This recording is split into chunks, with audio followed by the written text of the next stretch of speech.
আজিৰ কোৱেশ্চনটো হৈছে choose the correct word to fill the blank.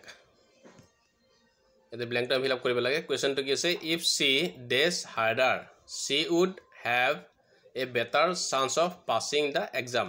Option A আছে will study, option B আছে studied, option C আছে has studied আৰু option D আছে had studied. ইয়াতে রাইট আনসার কোনটো হ'ব রাইট আনসার হ'ব option B তো had studied. কি হবে তো সেন্টেন্সটো if she studied harder she would have a better chance of passing the exam.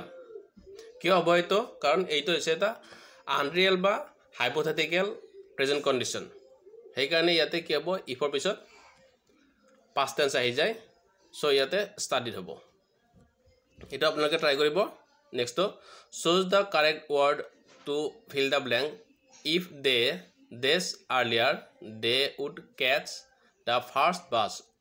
Option A আছে leave, option B আছে left, option C আছে had left আৰু option D আছে had left. এ কোনটো শুদ্ধ হয় এটা আপোনালোকে মোক কমেন্ট কৰিব